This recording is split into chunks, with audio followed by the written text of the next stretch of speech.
혹시 질문이 있으시면 질문을 받도록 하는데 이거는 좀 자료가 많아서요. 지나가서 여기서부터 하겠습니다.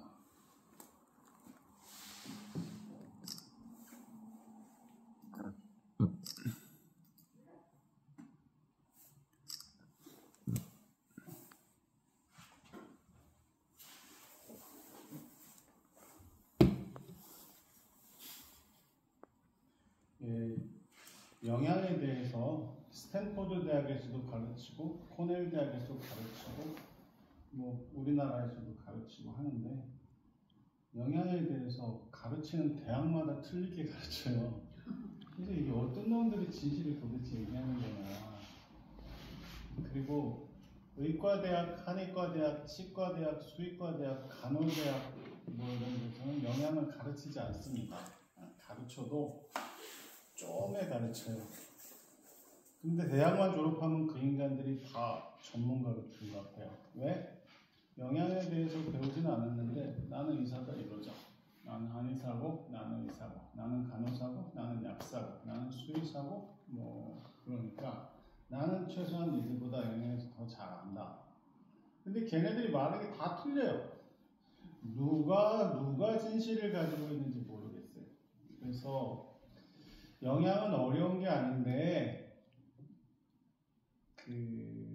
말하는 소위 전문가도 아닌 자들이 전문가 임명하면서 말하는 내용이 다 틀려서 사실은 뭐 영양이 별거 있어요. 몇 개 되지도 않는 거 가지고 뭘 모를 게 뭐가 있어요. 고등학생한테 중학생한테 가르쳐도 금방 알아들을 거 가지고 이렇게 혼란스럽고 복잡하게 만들어 놨어요.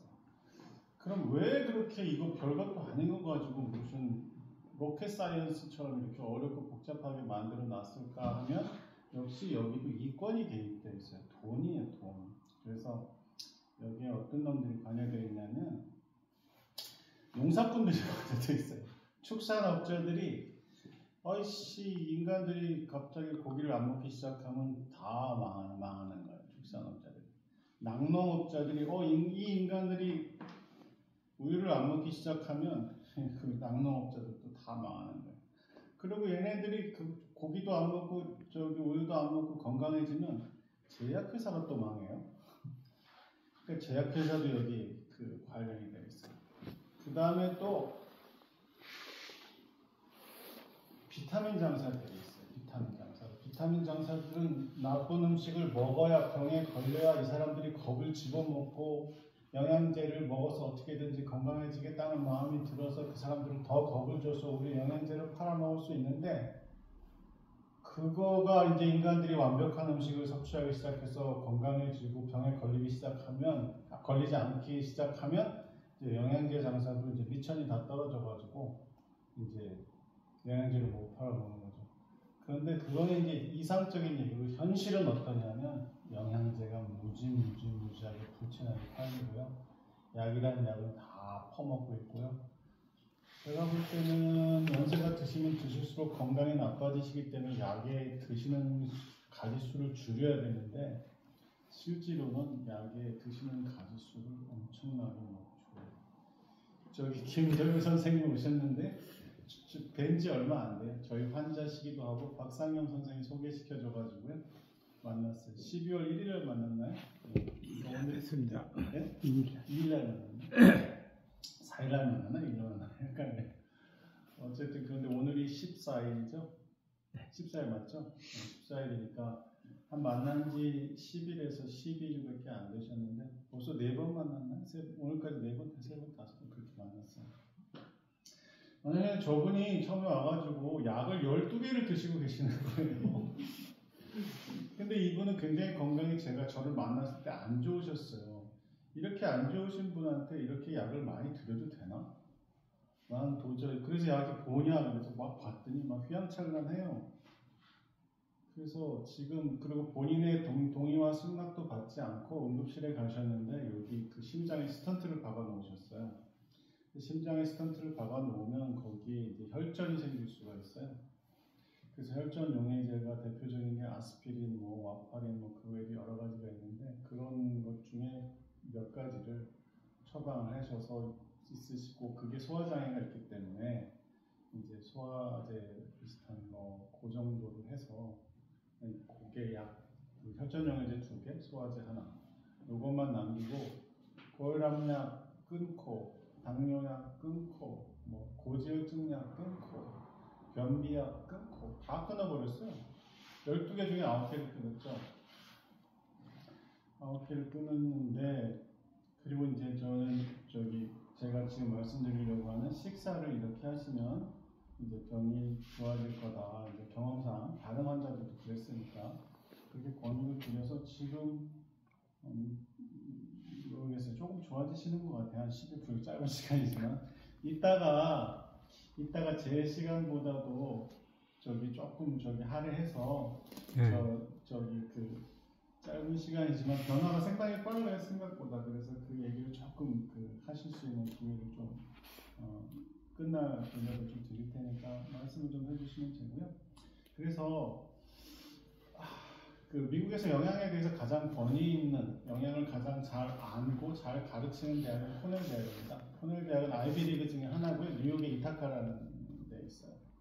제가 거기에 강의를 코넬 대학의 콜린 캠벨 선생한테 강의를 신청해서 들어서 이제 영양에 대해서 좀 알게 됐다 이러고, 이거는 제가 거기서 그 과정을 마칠 때 그쪽에서 끝날 때 저희들한테 준 마지막 프레젠테이션 자료입니다.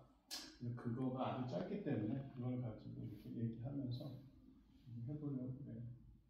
이거는 뭐냐면 리딩 코스 오브 데스라는데 미국에서, 우리나라 기준이 아니고 미국의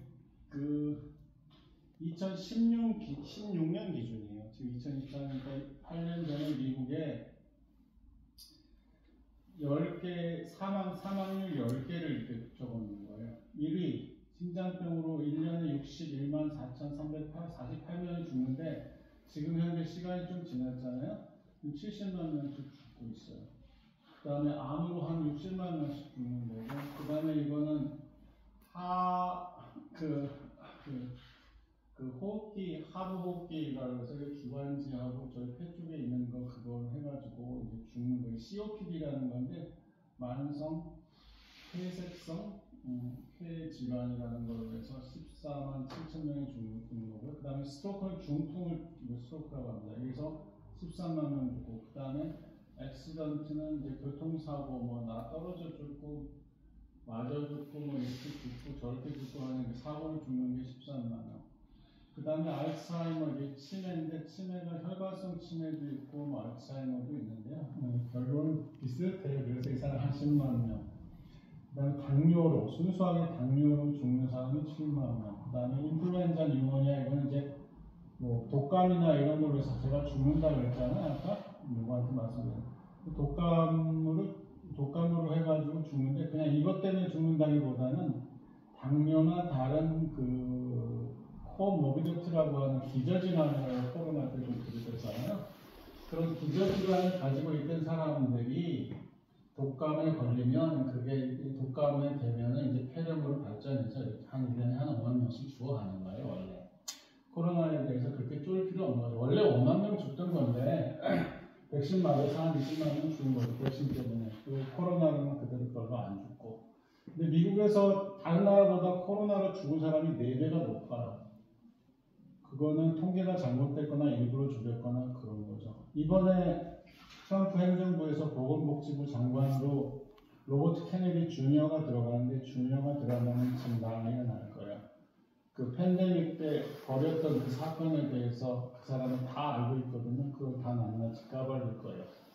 지금까지 미국의 몇 대 보건기관들이 있는데 NIH나 FDA, CDC 이런 데들이 있는데 거기 수장들이 지금 다 바뀌어요. 한 놈만 빼고 제너럴 서전이라는 게 있어요. 미국이라는 나라가 원래 제국주의이기 때문에 해군이 강해요. 해군이 강한데 해군의 의무감, 그 사람이 제너럴 서전인데 제너럴 서전 하면 미국의 의무감 정도 되는 거예요. 그 사람만 약간 극우적인 그런 좀 시각을 갖고 있고, 나머지 FDA, CDC 이런 사람들 지금 다 바뀌어요. 근데 그 사람들이 팬데믹 때 어떤 식으로 미국의 탄압을 받았냐면, FDA 수장이 되는 사람은 그레이트 베링턴 선언이라고 해가지고 코로나에 대해서 포커스 프로텍션, 집중 보호를 취약한 사람만 해야 된다고 주장했는데 그 사람 말이 다 센서 당했어요. 그러니까 검열당했고 그 사람들의 말이 메인스트림 미디어에 나오지 못하게 됐죠. 근데 그 사람이 이제 CDC 수장이 되고 FDA 수장이 되는 거예요. 그러면 이제 트럼프 행정부에서는 지금 미국의 지난도의 보건 정책에 대해서 상당히 많은 부분에 대해서 이제 진실한 목소리가 나올 수 있어요. 이제 트럼프의 그 정치적 선호도는 차치하고라도 일단 그 미국의 보건 문제는 지금 상당히 문제가 돼요. 사실 미국은 어떤 문제가 생기냐면 아이들이 성인병 걸리는 지경까지 왔어요. 그리고 통계 조작도 상당히 많고 불과 100년 전만 해도 10만 명 중에 1명이 자폐가 있었어요. 근데 지금 미국은 50명 중에 40명 중에 1명이 자폐고요. 캘리포니아 같은 경우는 너무 백신 정책을 강하게 밀어붙여가지고 22명 중에 1명이 자폐예요. 자폐. 그러니까 자폐가 지금 백신하고 상당히 그 관련성이 높은데 여태까지는 뭐에 대해서 백신에 대해서 나쁘게만 얘기하면 미국에서는 이런 편견들이 있어요. 엔티백서라고 그래요. 백신을 반대하는 놈은 빨갱이 취급을 하는 거예요. 그냥 이거 하니까 이거 우리 애가 죽었어 이렇게 얘기한 거는 넌 새끼야 백신을 반대해 그래갖고 너는 빨갱이야 이렇게 해가지고 그렇게 취급하는 그런 문화가 있어요.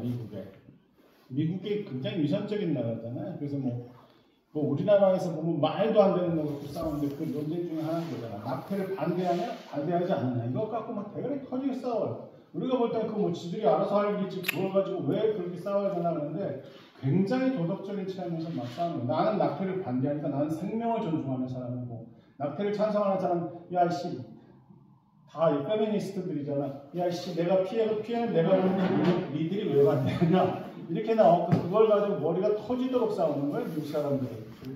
그래서 프로라이프 생명을 존중한다는 거죠. 그런 거 갖고 싸워요. 어쨌든 그거하고 비슷한 만큼 그 백신에 관해서도 편견이 있어요. 엔티백서라 그러면 쟤는 음모론에 빠지네, 좀 모자라는 애, 좀 뭔가 이상하네, 좀 뭔가 극단적이네 이렇게 보는 경향이 있는데 글쎄요. 저는 이제 의학을 순수하게 호기심을 가지고 바라보기 때문에 저는 누구 편에 서는데 관심이 없고 진실에만 관심이 있어요. 누구 편에 서지 않아요. 트럼프 편도 아니고 트럼프 아닌 편도 아니에요. 나는 진실을 얘기한다면 그 진실을 얘기하는 사람하고 누구나 편이 될 의지가 있는 그런 걸 갖고 있고 저는 학자적이고 학문적인 걸 추구하는 편이기 때문에 진실 외에는 뭐 그렇게 중요한 당파성이나 종파성이나 내가 종파나 뭐 이런 것에 대해서는 당신들끼리 알아서 하고 그거는 당신이 불교를 믿든 천주교를 믿든 기독교를 믿든 안 믿든 그건 다 당신의 자유인데 거짓말을 하지 마라. 당신이 민주당을 찍든 뭐 국민의당을 찍든 상관없어. 상관없는데 그 대신 거짓말을 하지 마라. 거짓말을 하면 이제 나하고 같이 못 산다. 쫑나는 거다. 뭐 장사꾼들하고 살 수 있을지 몰라도 나는 장사꾼이 아니기 때문에 어차피 스튜던트, 늘 학생이고 배우는 입장이고 진실을 알려고 하는 입장이기 때문에 그런 데서는 저도 이제 꼴통이고 타협을 할 수가 없죠. 타협을 할 수가 없고 그래서 아까 사모님께서 말씀하신 것에 대해서 어떤 새로운 정보가 온 거잖아요. 근데 우리가 가지고 있던 기존의 정보하고 이제 좀 상충하기 때문에 마음이 열려 있으면 그 정보에 대해서 그럴 수도 있구나 그러면서 이제 받아들일 수 있는 거고 꼴통으로 해서 딱 자기가 기존에 알고 있던 정보만 옳다 이렇게 생각하는 사람들은 이제 저런 정보가 들어오면 어떻게 생각하냐면 이단이라고 생각해요. 이방인. 기독교에서는 이방인이라는 게 별거 아니에요. 지들이 믿는 거하고 다르면 다 이방인인 거예요. 이데올로기가 다르면 다 나쁜 놈인 거예요. 이제 그게 그런 정서들인데 그게 인간의 어떤 굉장히 편협성이거든요. 이제 그걸 예수가 그렇게 하지 말라고 했대요. 그래서 바리새인을 얘기를 하고 율법학자를 얘기하는 게 니네들은 옛날에 가지고 있는 그 꼴통적인 어떤 그 세계관에 갇혀 있다. 그렇게 하지 마라. 그게 예수의 가르침인데 지금의 예수의 제자들은 옛날에 바리새인보다 더해 내가 꼴통 오도 꼴통이야. 제 개인적인 느낌이에요. 어쨌든 그래요. 그런데 그것도 오픈 마인디드가 돼 있으면 패러다임이라는 게 있잖아요. 우리 가치관이 있으면 상대방이 어떤 뉴 인포메이션, 저거 지금 오늘 들은 건 뉴 인포메이션이기 때문에 저걸 내가 어떻게 다이제스트 할 것인가, 소화할 것인가, 그걸 가지고 좀 많이 시간을 가지고 고민해서 자기가 기존에 알고 있던 어떤 정보와 저 정보를 어떻게 조화시킬 건가를 고민을 해야 되는데, 이제 보통은 그렇지 않게 얘기할 수 있어요. 지금 제가 말하는 정보도 마찬가지일 수 있어요. 의학에 대해서 본인들이 갖고 계신 그게 있어요. 한의학에 대해서도 마찬가지일 거고. 근데 문제는 뭐냐면 제가 그거와 다른 정보를 드릴 수 있어요. 그러면 이제 저항하죠. 왜냐하면 내가 알던 정보가 다른 거니까 저것도 이단적인 생각이고 저것도 뭐 이상한 놈들이 하는 거, 음모론에 빠진 놈들이거나 뭐 또 이렇게 얘기할 수 있는데, 먼저 생각해야 될 건 그럼 자기가 가지고 있는 신념이나 가치체계가 항상 옳았냐? 거기에 대해서 겸손한 마음을 가지지 않으면 진실이나 진리로 다가가는 학생이 될 수가 없어요. 자기가 다 아는 건 아니지 않습니까? 다 알아요. 여기 다 아시는 분이 있어요. 없잖아요. 저도 다 몰라요. 저도 맨날 챗GPT를 가지고 계속 물어보는 게 뭐. 그런 건 알 필요도 없고 정보니까. 정보는 뭐 백과사전처럼 나오는데 그 정보를 뭘 걸 외우려고 그래요. 외울 필요도 없고 외우면 미련한 놈이죠. 그 시간에 딴 걸 해야죠. 그죠? 그래서 저는 이런 거 지식, 정보 이런 걸 가지고 막 그 외우려고 하고 많이 한다 그러고 그런 사람은 좀 경멸해요. 저렇게 멍청한 놈이구나 저거. 저건 다 백과사전에 있고 사전에 나와 있는데 저걸 왜 하고 그걸 가지고 또 다른 사람 앞에 또 자랑해. 자랑하면 뭐예요 그거. 다 백과사전에 원래 있는 누구나 찾으면 나오는 인터넷 챗GPT가 좋아서 이제는 최상의 정보를 주는데, 근데 챗GPT도 약점이 있어요. 메인스트림, 주류의 밸류와 가치관을 반영해요. 그렇기 때문에 챗GPT가 가치나 진리나 이런 걸 얘기할 땐 딴 얘기를 하고 엄한 소리를 했기 때문에 챗GPT는 좀 조심해야 돼요. 그러니까 항상 잘 모르니까 내가 알겠다는 호기심을 가지고 새로운 정보를 알려고 하시면 좋을 것 같아요. 그래서 9번째는 키드니 디지즈라는 건데 신장병인데, 신장병은 뭐가 재밌냐면 100년 전에 이미 동물성 단백질 섭취하면 신장병이 된다는 게 이미 100년 전에 알려졌어요. 이거는 모두가 다 알고요. 학문적인. 그런데도 불구하고 동물성 단백질을 섭취해야 된다고 주장하는 거예요. 이거 100년 전에 이미 알려진 오래된 지식인데. 그리고 10번에 보면 수어사이드는 자살인데요. 자살, 우리나라에도 자살률이 세계에서 제일 높으니까 이걸 가지고 미국을 비난할 이유가 하나도 없죠. 그래요. 근데 여기서 하나 빠진 게 있어요. 하나 빠진 게 뭐냐.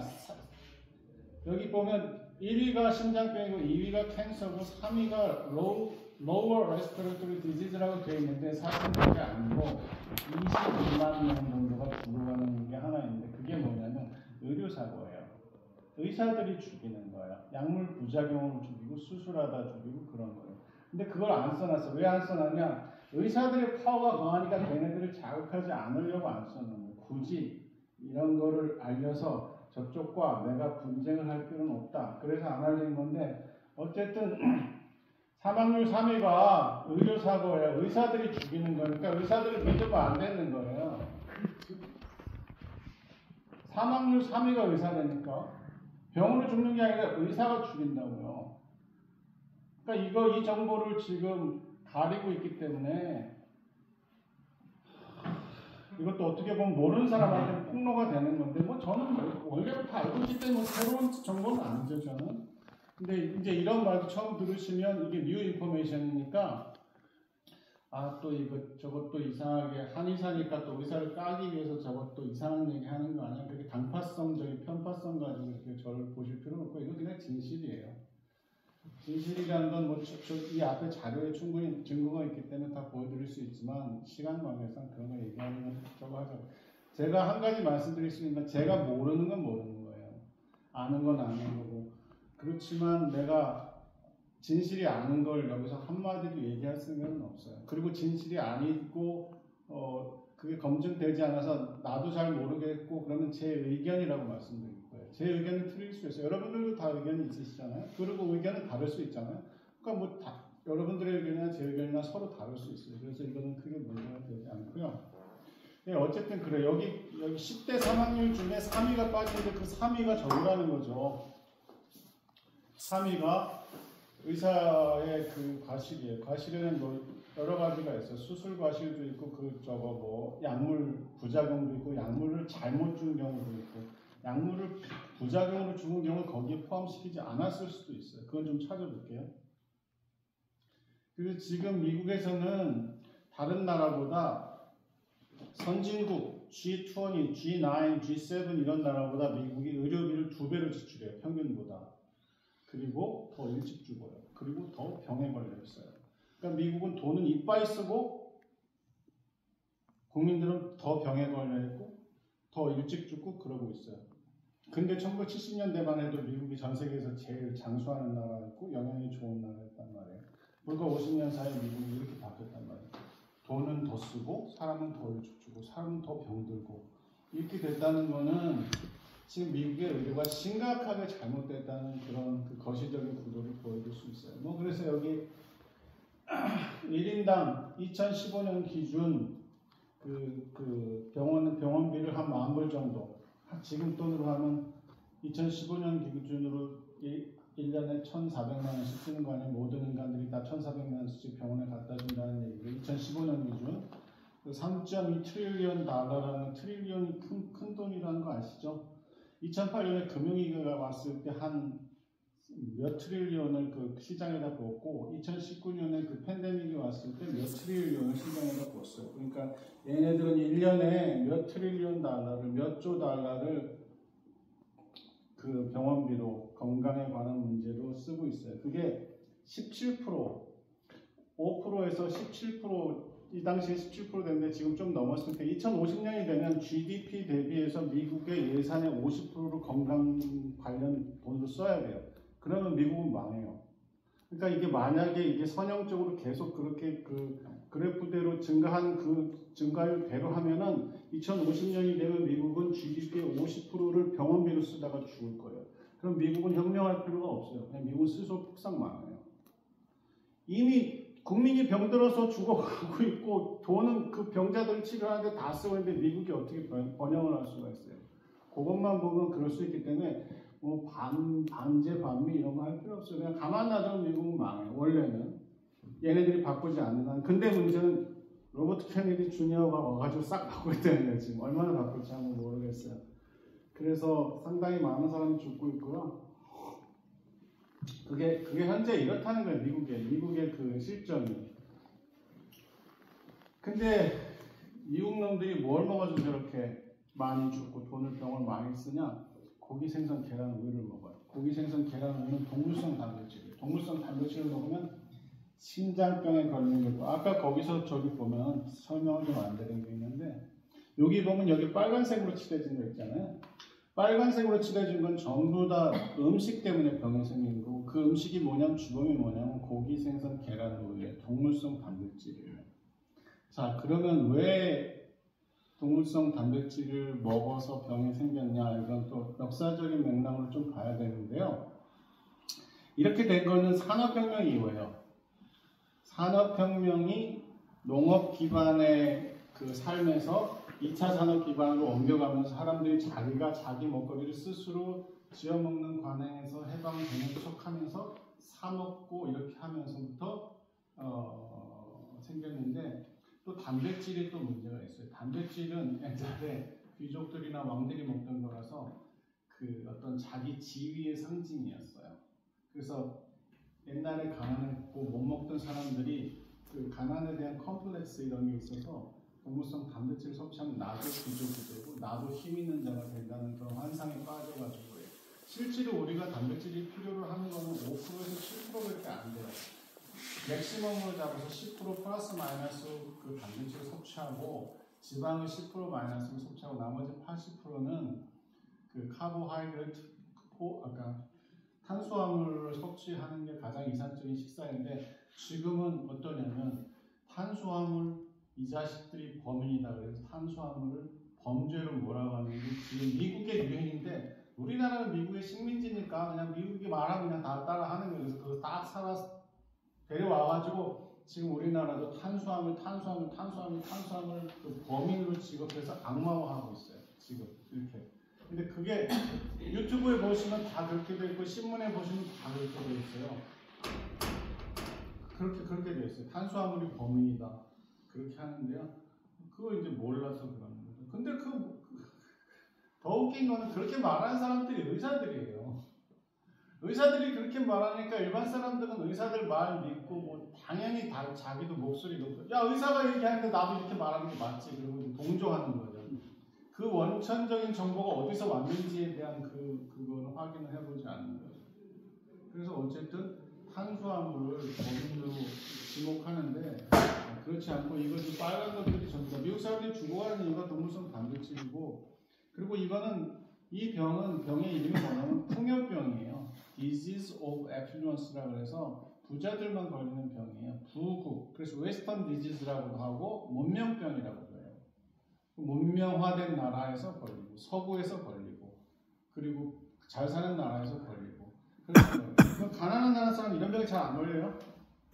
심장병 같은 경우는요. 전 세계에서 뭐 4군데는 심장병 환자 1명도 없는 데도 있어요. 지금도. 그리고 그러니까 전 세계 인구의 50%는 심장병으로 고생하지 않아요. 전 세계 인구. 심장병으로 고생하는 나라는 넘버 1이 미국 사람들이고 미국 사람들이 제일 심장병으로 고생해요. 그러면 뉴질랜드나 호주는 안 그러냐? 호주도 그렇죠. 다 웨스터나이즈드 된, 인더스트리얼라이즈드 된 나라들, 산업화된, 서구화된 나라들은 전부 다 심장병 이런 걸로 고생하는 거예요. 근데 그거 우리나라 이런 병 없었는데 우리나라도 산업화가 빨리 되고 전 세계에서 제일 빨리 변하는 나라가 우리나라잖아요. 그러니까 우리나라도 고기 섭취, 소비의 증가 속도가 전 세계 1위예요. 우리는 무조건 1등 아니에요. 1등. 그래서 우리나라 사람들도 우리 심지어 저희 어머니 89세신데 심장에 스턴트를 2개나 박았어요. 89세신데 어느새 박았는지 모르겠어요. 박을 새가 있었는지 모르겠는데 어쨌든 박았어요. 그만큼 우리나라도 심장병 청정 지역이었거든요. 산업화가 막 되고 고기 섭취량이 막 증가하게 되면서 그리고 박지 않아도 되는 사람도 박아요. 박지 않아도 되는 사람을 박는 게 90개, 10개 중에 9개는 박지 않아야 될 사람을 박아요. 그걸 영어로 elective라고 하는데 선택적으로 박는다는 건데 원래는 비상 상황이 생겼을 때만 박아야 돼요.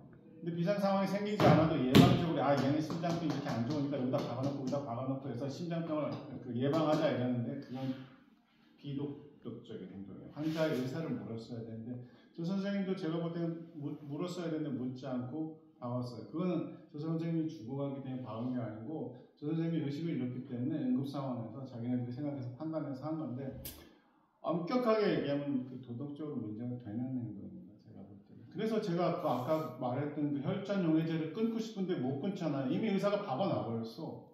우리들이 할 수 있는 게 별로 없어. 선택할 수 있는 게 없어. 그렇게 되는 거예요. 그렇게 됐어요. 그런데 뭐냐면 미국 사람들이 이렇게 하잖아요. 미국 사람들의 의료비 45%가 어디서 쓰냐면 심장병이 됐어요. 1조 달러를 쓴다 그러면 5천억 불? 5천억 불은 심장병을 치료하는 데 쓰는 거예요. 근데 심장병을 치료하는데 심장병 환자가 줄지 않아요. 그건 뭐냐면 이거는 근본적인 치료가 아니라 증상만 땜빵하고 있다는 뜻이에요. 증상만 땜빵하는데 그렇게 많은 돈을 쓰는 의료, 이거는 윤리적으로 얘기하면 말이 안 되는 거예요. 원래는 말이 안 되는 거예요. 근데 이렇게 많은 돈을 벌잖아요. 어떻게 보면 심장병이라는 인더스트리 산업의 입장에서도 이렇게 많은 돈을 버는 거예요. 심장병 산업이 얼마나 규모가 크냐면 웬만한 나라 GDP보다 더 커요. 미국 사람들이 저렇게 많은 의료비를 사용하는데 아까 2016년 기준으로 얼마였어요? 3.2 트릴리언을 사용했잖아요. 2015년 기준으로. 그럼 1.5 트릴리언 달러가 심장병 산업으로 들어오는 수입이에요. 1.5조의 매출을 만들어낸 1.5조 달러는 또 우리나라 돈으로 하면 1,400을 곱해야 되잖아요. 거기다가. 그 정도의 GDP를 가진 나라가 전 세계에 어디 있어요? 몇 개 안 돼요. 몇 개 안 돼요. 그러니까 그 정도 웬만한 나라의 GDP보다 많은 게 심장병 한 가지 산업이에요. 근데 그 중에서 많은 것들이 실제로는 근본적인 치료도 하지 않고 대증 치료만 하고 있고 그리고 필요하지 않은데도 하고 있고 그 다음에 스턴트를 박는데 미국에서 얘들이 기술이 모자라가지고요 100명 중에 2명이 죽어요. 심장병 그거 스턴트 박다가 죽어요. 그 다음에 심장병에는 그것만 하지 않고 다른 혈관을 잘라다가 붙이는 게 있어요. 그 바이패스 서저리라고 하는데요. 여기 그 페모럴 아터리라는 데서 또는 베인이라는 데서 이렇게 떼어다가 여기다 연결해가지고 하는 그 수술이 있어요. 그 우회 수술이라고 하는데 그 수술을 하면 100명 중에 3명이 사망해요. 또 아까 우리 스텐트라는 그런 걸 받게 되면 그 다음에 또 약을 죽을 때까지 또 써야 되는 거예요. 아까 혈액응고 방지제를 써야 되는 거예요. 지금 그렇고 있어요. 그러면 내가 장사꾼이고 내가 사업을 해. 근데 그 사업이 심장병 산업이야. 그럼 내가 이 심장병 산업을 내가 관행을 뜯어 고치겠어요? 안 고쳐요. 재벌이 자기 회사를 문을 닫는 재벌이 어디 있어요? 없단 말이에요. 그러니까 심장병 산업 때문에 미국인들은 더 죽어가야 돼요. 더 많은 인간들이 심장병 죽어갈 수밖에 없어요. 근데 미국인들 중에 많은 사람들은 이걸 알아요. 그래서 미국의 의료는 망가졌고 고쳐야 된다는 걸 알아요. 코로나가 되기 전에 미국 의료에 대해서 불만을 가지고 있는 사람은 30%밖에 안 됐어요. 지금은 60%가 됐어요. 코로나, 팬데믹, 백신 이건 사기 아니냐 그렇게 의문을 가지게 된 사람은 미국 인구의 60%가 됐어요. 근데 우리나라는 뭐 미국인들이 생각이 바뀌어도 우리나라는 그냥 미국이 옛날하고 똑같은 줄 알고 거기 생각 따라가는데요. 그렇게 하다가 보면 큰 코 다칠 수 있어요. 그래서 고기 생선 계란 우유를 먹으면 병에 걸려요. 무슨 병에 걸리냐? 아까 그 병에 걸려요. 심장병에 걸리고 암에 걸리고 아까 그랬잖아요. 여기서 빨간 건 다 그것 때문에 걸린다고. 심장병, 암, 중풍, 그 다음에 치매, 당뇨, 심장병 이거 외에도 더 많이 있어요. 자가면역 질환들도 더 많이 있어요. 그럼 뭘 먹어야 되느냐? 근데 이렇게 해요. 여기 보면 고기, 생선, 계란, 우유 이거 내가 다 좋아하는데 이거 안 먹으면 어떻게 사냐? 나는 이제 아무것도 먹을 게 없고 죽겠다. 그럴 때 이제 이 그림을 보여주면 야 이씨 먹을 게 이렇게 많은데 뭐가 먹을 게 없다고 징징거리냐? 먹을 게 이렇게 많아. 사실은 우리는 제가 오늘은 말씀드리지 않겠지만 우리는 저기예요. 과일을 먹도록 설계되는 겁니다. 자동차가 있으면 디젤차가 있고 휘발유차가 있고 알코올차가 있고 배터리차가 있잖아요. 그 처음부터 디자인할 때부터 얘는 뭘 먹게 돼 있어요. 그래서 동물들도 그게 정해져 있어요. 육식동물은 육식만 하게 돼 있고 초식동물은 초식만 하게 돼 있어요. 그럼 영장류, 유인원, 사람과인 인간은 뭘 먹게 돼 있냐? 우리는 푸르지고기이기 때문에 침팬지하고 유전자 일치율이 98.7% 정도 돼요. 그럼 걔네들이 먹는 게 우리들이 먹는 거예요. 걔네들이 뭘 먹냐? 과일을 주로 먹어요. 95%를 과일이나 채소나 이파리나 이런 걸 먹는다고요. 그럼 우리가 걔네들하고 먹는 거 비슷하게 막 따라줘 주면 문제가 생기지 않는 거죠. 그래서 이런 거 드시면 돼요. 그래서 뭐 여기서 이제 심장병이 있거나 막 그런 사람들은 견과류 많이 드시지 않는 게 좋아요. 여기 식물성 오일도 좋지 않거든요. 오일을 이렇게 많이 먹기 시작한 게 전 세계 역사 속, 인류의 역사 속에서 그렇게 오래되지 않아요. 기름을 짜먹는다 하더라도 한국만 하더라도 들기름, 참기름을 극소량을 가지고 향신료로 사용했지 올리브 오일처럼 파스타에다 벗어 먹는 거, 빵을 막 찍어 먹는다? 그거 다 서양 놈들이 만들어낸 그거 아니에요. 그래서 이게 그 얘기인데요.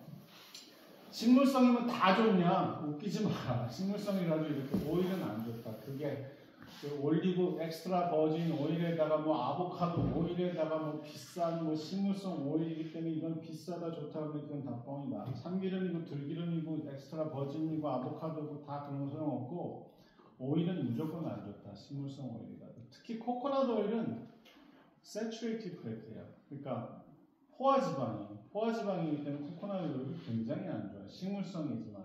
그리고 우리가 감자칩 같은 거는 감자니까 이거 식물성이니까 괜찮지 않냐? 웃기지 마라. 그것도 그렇지 않아요. 감자는 기름으로 튀긴데 그 기름이 좋다는 보장이 없어요. 그게 얼마나 오래된지 어제 건지 그저께 건지 그저께 건지 알 수 있고 기름은 오래되면 산패가 돼요. 그 오일에다 튀겼는지 안 튀겼는지 알 수가 없어요. 그 다음에 저게 오래 보관되기 위해서는 방부제를 넣어야 되고 또 보관하는 방법 여러 가지 중에 하나가 소금을 많이 넣는 거예요. 우리가 저장하는 방법에 염장하는 거잖아요. 염장 때문에 불타는 밖에 나가서도 감자칩을 사서 드시잖아요. 엄청 짜요. 저는 특히나 짜게 느껴져요. 그게 왜 그러냐면 채식을 오래 해가지고 그 짠 거를 못 견뎌요. 아주 진짜 인상을 찌푸릴 정도로 짜게 느껴지는데 짠 것에 익숙한 사람들은 좀 그게 덜할지 모르지만 저 같은 경우는 그거를 감자칩을 먹으면 스트레스를 받아요. 하도 짜가지고 그럴 정도로 이게 안 좋다. 그러니까 채식이라 하더라도 좋은 게 아니고 채식에는 정크푸드가 많아요. 쓰레기 음식이 많아요. 그건 왜 그러냐면 베지테리언이라는 것 자체가 걔네들의 그 주장하는 목표가 뭐냐면 동물 보호예요. 어떻게 인간이 그 우리의 사랑스러운 형제의 동물을 잡아먹을 때냐. 그러니까 윤리적으로 우리는 동물을 먹을 수 없다. 그러니까 동물에 대한 걸 다 피하는데 건강하고 상관이 없어요. 그러다 보니까 비건 정크푸드가 많아요. 콜라도 비건들은 먹는 거예요. 근데 콜라는 정제당이 많이 들어가고 안 좋잖아요. 근데 비건한테는 콜라. 여기 뭐 영어로 하면 오리오 여기 있을 거예요. 두 번째 포테이토 칩 뒤에 오리오 있는데 오리오는 그 까맣게 생긴 쿠키 안에 이렇게 들어있는데 그거 전부 다 사실은 저거거든요. 비건이거든요. 그렇지만 그런 것도 다 비건 정크푸드, 비건 그 불량식품이 많아요. 비건도 얘야 어떤 사람이 비건인데 죽었다. 그 비건이 뭐 자기가 건강을 생각해서 뭐 음식을 골라 먹는데 얘가 왜 죽었냐? 다 죽어요. 어떤 걸 해도 다 죽는데. 그리고 비건 정크푸드가 굉장히 많으니까 그 비건이라고 해서 좋잖아요. 평균적으로 보면 비건이 좀 오래 살고 비건이 좀 병에 덜 걸려요. 근데 고기를 먹는 사람이 고기를 먹는 거 외에 다른 거를 다 생활 습관을 잘 관리하고 비건이지만 생활 습관을 개판으로 하고 이상한 거 그 불량식품을 많이 먹으면 둘 다 비슷하게 죽어요. 그러니까 비건이나 고기 먹는 사람이나 별로 차이가 없어 보여요. 그런데 만약에 비건이 아니라 올바른 홀 푸드 플랜트 베이스 다이어트, 한국말로 그걸 어떤 사람들이 자기네들끼리 번역을 했어요. 자연식물식이라고. 자연식물식에 입각한 걸 하게 되면 이제 엄청나게 차이가 나요. 고기를 먹는 사람들하고 자연식물식을 하는 사람들하고 건강이나 질병이나 치료나 예방이나 이런 데 엄청난 차이가 나거든요. 이제 그런 거를 일반인들은 모르시죠. 모르시니까 자꾸 엉뚱한 소리 하고, 야, 얘는 저기 채식했는데 일찍 죽었어. 우리 아버지는 채식만 했는데 일찍 죽었다. 그런 건 말이 안 되는데, 어떤 사람은 담배도 안 폈는데 일찍 죽었고, 어떤 사람은 담배 폈는데 오래 살았어. 그러니까 담배는 건강에 좋은 거야. 웃기는 얘기죠. 통계적으로 100만 명을 갖고 얘기하는 거, 한 개 가지고 얘기하는 건 그거는 믿을 수 없는 거예요. 통계적으로 얘기하는 거예요. 그래서 논문이 나왔다. 그럼 논문의 신뢰성은 뭐냐면 얼마나 많은 사람들을 대상으로 그 실험을 했느냐, 그 다음에 얼마나 오랜 기간을 통해서 실험을 했느냐, 그래야 논문의 신뢰성을 가지고 있는데 지금 카니보라고 하는 육식주의를 주장하는 사람들이 의사들이 유튜브에 나와서 논문 같은 거 막 갖고 뭐 영어로 된 논문 가지고 막 드문 그거 딱 보면 짧아요. 짧고 그 실험에 참가한 대상이 굉장히 작아요. 그러니까 신뢰도가 굉장히 낮은 것 같고 영어로 써있다고 해가지고 논문을 보니까 이렇게 돼 있습니다. 논문을 보긴 뭐가 그거하고 반대된 논문이 얼마나 많은데 그걸 다 보니 일반 사람들이 모르니까 이제 헛소리를 듣긴 하는 거예요. 자, 그러니까 이게 이렇게 맛있게 보이는 게 고기, 생선, 계란, 치즈는 우유를 만든 거잖아요. 이거를 먹으면 어떻게 되냐? 블러드 콜레스테롤 레벨, 그러니까 콜레스테롤이 올라가요. 이따가 다시 표를 보여드릴 텐데 식물성 식품에는 콜레스테롤이 하나도 없어요. 그리고 이런 걸 드시면 어떻게 되냐면 당뇨병이나 심장병 같은 그런 질병을 촉진시켜요. 발생하도록. 그 다음에 오스티오포로시스라는 골다공증인데요. 골다공증의 가능성은 증가시켜요. 이걸 드시면. 단백질을 먹으면 골다공증이 증가돼요. 우유를 먹으면 골다공증이 증가돼요. 우리가 일반적으로 어떻게 하겠어요? 우유는 칼슘이 많으니까 골다공증을 예방하는 식품이니까 우유를 많이 먹어야 된다 했잖아요. 그렇지 않아요. 우유를 드시면 동물성 단백질을 섭취하게 되면 우리 몸이 산성으로 바뀌어요. 그럼 다시 약 알칼리가 우리 몸이 그 건강한 상태인데 그렇게 만들려면 산성이 된 거를 알칼리로 만들기 위해서 중화시키기 위해서 어디서 알칼리를 가져와야 돼. 그 알칼리가 뼛속에 있는 칼슘일 가능성이 있어요. 그래서 오히려 동물성 단백질이나 우유를 먹으면 골다공증이 더 생기는 거예요. 그래서 제일 많이 골다공증이 생기는 나라가 스웨덴, 노르웨이, 핀란드 이런 나라인데 거기서 세먼이라고 하는 연어를 많이 먹어요. 연어를 먹으면 거기에 피쉬 오일도 있고요. 그 다음에 단백질도 있고 또 지방도 많아가지고요. 그 사람들이 제일 많이 골다공증이 생깁니다. 골다공증에 대한 다른 얘기는 뭐냐면 이 고관절 골절의 빈도를 가지고 그 얘기를 해요. 힙본 프랙처라고 하는데요. 그게 잘 생기면, 그리고 연세가 많이 드신 분들은 고관절 골절이 생기면 위험해요. 돌아가실 수도 있어요. 그래서 그거가 위험한데 그걸 가지고 보면 그런 나라에서 우유를 많이 섭취하고 연어를 많이 섭취하는 나라에서 골다공증이 발생. 그래서 이거 어쨌든 이걸 드시면 골다공증이 많이 발생한다고. 그래서 이런 걸 많이 드시면 성장 호르몬이 막 나와가지고 애들이 막 키가 크고 그래서 좋다 박수 막 치는데 전혀 그렇지 않아요. 성장 호르몬이 생산이 되는 건 맞는데 성장 호르몬이 생기면 어떻게 되는지 아세요? 암세포가 증가하는 거예요. 그렇기 때문에 IGF-1이라고 하는 인슐린 라이크 그로스 팩터 1이라는 게 그게 암을 만드는 그런 거였는데 그런 것들이 생기니까 그 밑에 바로 나오네요. 프로모스 튜머 디벨롭먼트라는 게 튜머가 그 종양이라는 소리거든요. 디벨롭먼트는 발생이고 프로모트는 증진한다는 거잖아요. 그래서 프로모트 한 건데 튜머가 뭐냐면 종양인데 종양이 양성 종양이 있고 악성 종양이 있어요. 근데 양성 종양은 뭐 생명에 지장이 없다 이런 거, 악성 종양은 생명에 지장이 있다는 거, 악성 종양을 암이라고 하는 거예요. 악성 종양. 그래서 멀리그넌트 튜머, 악성 종양 넘는데 그게 암이에요. 그러니까 암이 생길 수 있는 거죠 이게. 그다음에 프로인플러메이터리 인플러메이션이라면 염증이라는 얘기거든요. 그러니까 염증을 유발시키는 경향이 있다는 거예요. 그럼 반대로 아까 봤던 그 식물성 채식, 야채, 플랜트 베이스드 뉴트리션을 하게 되면 어떻게 되느냐? 염증을 없애요. 소염작용이 있고 반염증 작용이 있어요. 엔티 인플레먼트래. 이게 달라요. 그리고 이 안에는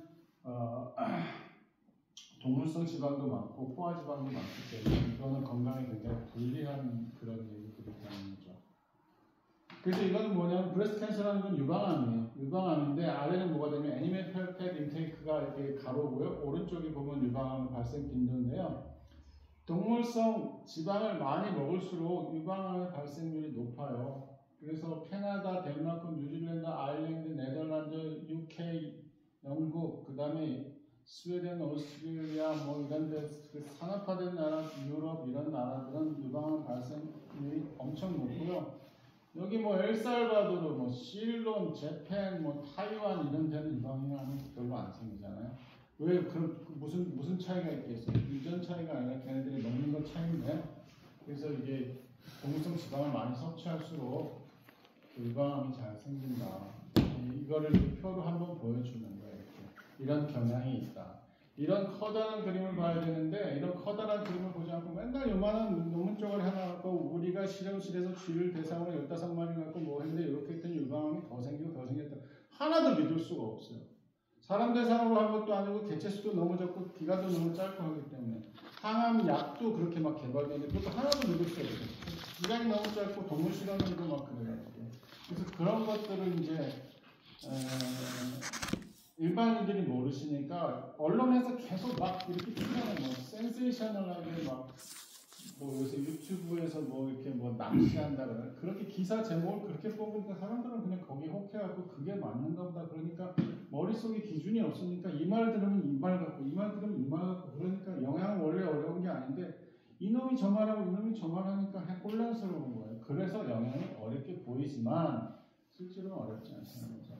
근데 만약에 아까 그런 음식이 아니라 이런 음식을 먹으면 어떻게 되냐면 아까 얘기했던 그 사망률 1위, 위 같은 심장병, 당뇨병, 고혈압 이런 것들이 예방이 되고 치료도 된다는 그런 소리예요. 그리고 엔티인플라메이터리 아까 프로인플라메이터리하고 반대잖아요. 이런 걸 먹으면 염증은 없어요. 그 다음에 리듀스 바디 웨이트는 체중이 감소가 돼요. 이렇게 먹으면은 그럼 칼로리가 없기 때문에 감소될 수밖에 없어요. 나중에 또 그런 좋은 그림이 나올 건데 그때 말씀드릴게요. Good for environment 이렇게 하시면은 환경에도 굉장히 좋아요. 축산업을 하게 되면 특히 공장식 축산을 하게 되면 거기서 나오는 머뉴어라고 하는데 그 가축의 분변 이런 게 강도 오염시키고 뭐 난리가 아니에요. 그런 것들이 적어되는. 걔네들 먹여 살려고 그 아마존에 있는 그 숲을 계속 파괴하는 거네. 파괴한다면 거기다 뭐 심는? 콘하고 소이 심잖아요.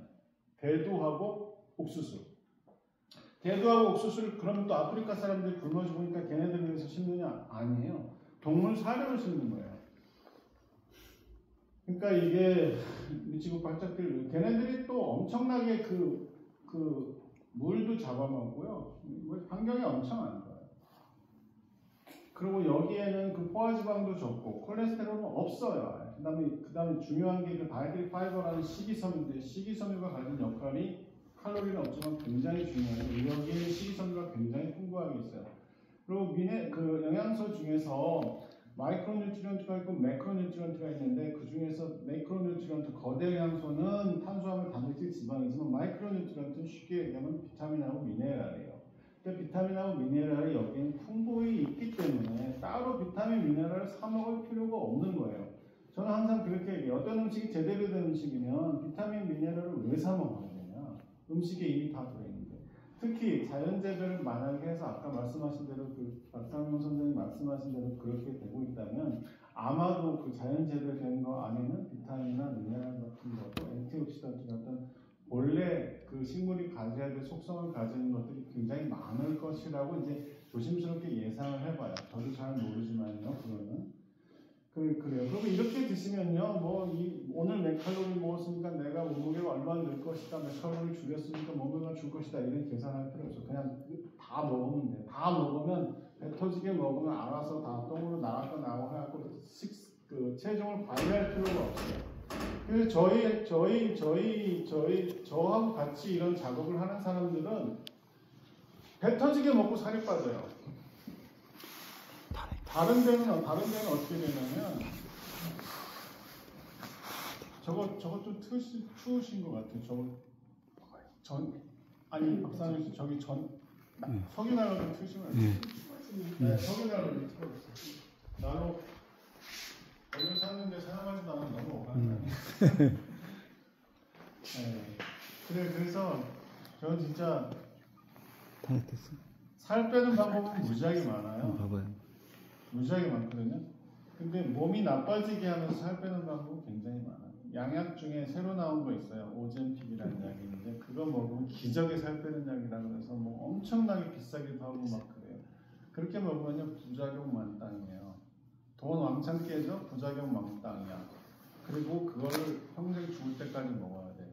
내가 볼 땐 이거 약 죽을 때까지 먹으면요 약 때문에 먼저 죽을 것 같아요. 근데 그거를 버젓이 파는 거예요. 근데 그게 지금의 의학이고 그게 현실이에요. 그리고 이 약은 이 회사가 노바티스라는 회사인데 유럽 회사인데 이거를 비만 치료제로 유럽에서는 허가하지 않았어요. 그 미국에서 허가하고 미국에서 허가했으니까 우리는 뭐 미국 룰 따르니까 바로 시작하다가 이렇게 먹고 시작하는데 그렇게 됐어요. 근데 그것만 지금 최신 약일 뿐이 사실은 되게 많이 있어요. 그래서 어쨌든 이렇게 드시면 굉장히 좋고 환경에도 좋고 칼로리 카운팅 하지 않았고 그래서 이제 여기 보면 보통 사람들이 단백질 걱정하는데요. 단백질이 부족한 나라는 아프리카 같은데 진짜 기근이 들어서 못 먹는 데서만 단백질이 부족한 현상이 나타나고 단백질 부족한 병이 몇 가지가 있어요. 콰시아코르라든지 마라스무스라든지 몇 가지 병이 그건 극히 외적인 현상이에요. 대부분의 경우는 단백질이 부족해질 일이 없어요. 현미만 해도 단백질이 7% 정도 되고요. 모유의 단백질이 5%예요. 모유의 단백질이 5%밖에 안 되는데 모유를 먹고 애가 1년 만에 2배가 큰단 말이에요. 3kg 태어난 애가 1년 지나면 6kg가 된단 말이에요. 그럼 그 성장률이 그렇게 빠른데 그 단백질이 그게 다 어디서 오냐? 단백질 그렇게 많이 필요하지 않아요. 우리가 가진 것만으로도 충분히 적거든요. 그리고 우리가 생각하기에 감자, 빵 이런데 전부 단백질이 들어있어요. 소량이지만 미량이지만. 그리고 우리가 이렇게 카보하이드레이트에서 단백질을 섭취하시면 단백질이 결코 모자라잖아요. 그래서 단백질은 따로 이렇게 주제로 뽑아서 강의하는 그런 거거든요.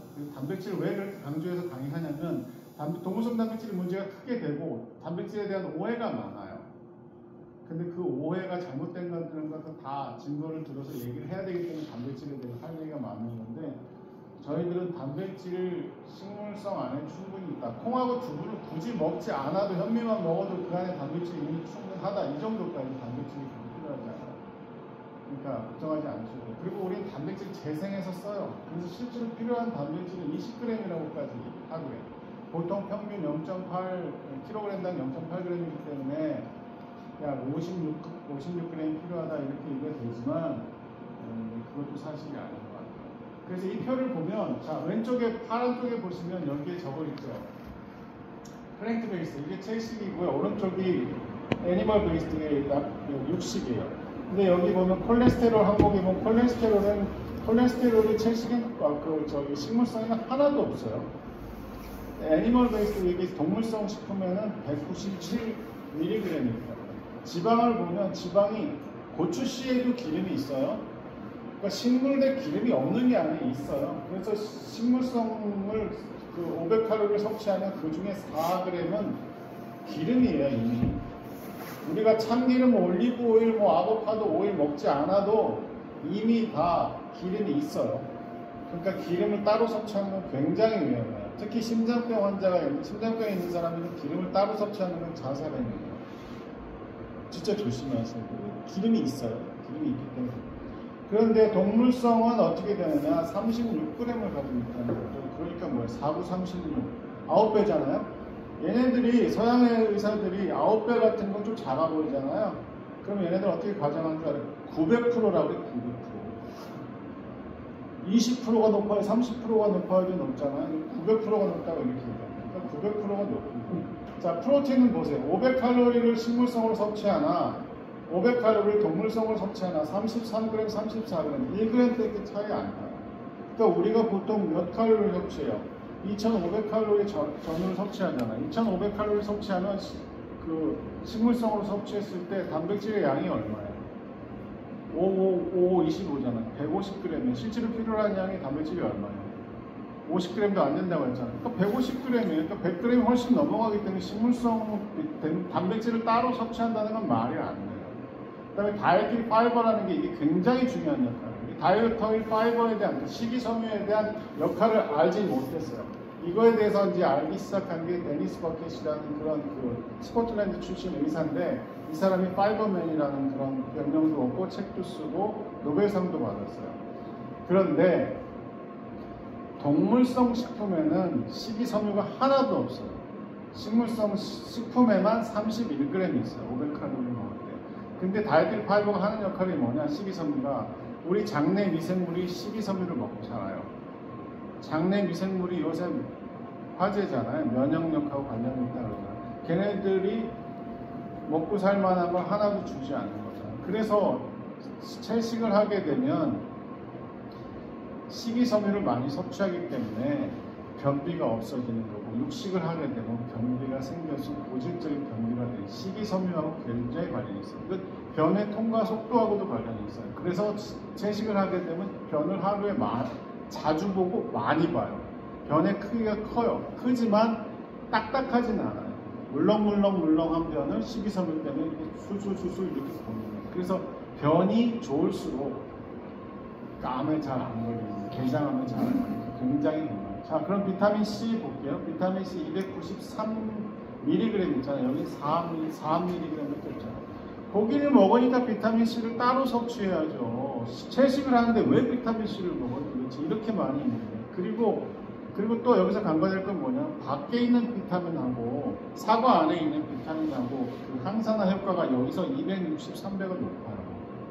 이미 가지고 있는 것도 많은데다가 여기서 263m가 높으니까 밖에서 아무리 뽑아서 추출한 비타민C를 먹어봐야 다 만찬 꽝이에요. 별 볼 일 없는 거 가지고 비타민 장사들이 그냥 과장해서 하는 얘기예요. 서울대학의 이왕재 교수가 비타민C 전도사래잖아요. 그 사람하고 저하고 친하고 잘 아는데, 그리고 팬데믹 때 그 사람이 했던 말이 옳다는 건 다 인정하는데 비타민C에 관해서는 저하고 의견이 틀려요. 근데 비타민C에 대해서 그럼 이왕재 교수가 아냐? 그 사람이 해부학 교수예요. 조직학 교수고. 그러니까 영양에 대해서 공부하지 않았어요. 근데 영양에 대해서 공부하지 않고 영양에 대해서 떠드는 건 누구나 다 마찬가지예요. 다 전문가는 전문가 아닌 사람이 없어요. 심지어는 아무나 전문가. 다 어디서 유튜브에서 보거나 아니면 여성중앙에서 보고 다 전문가래. 마음대로 하세요. 자, 그 다음에 철이 있잖아요. 철이 플랜트, 여기서는 20mg이 있지만 동물성 식품에 2g밖에 없어요. 이쪽에 지금 10배가 많단 말이에요. 그럼 1000%예요. 퍼센티지로 얘기하면. 칼슘 여기 이미 이렇게 545g이고 여기 4mg밖에 안 되는 게 몇 배예요? 100배잖아요. 퍼센티지로 하면 뭐야? 1000%잖아요. 1000%가 칼슘이 많은데 무슨 칼슘을 따로 섭취해 알아주고 무슨 멸치를 먹고 무슨 밀크를 먹고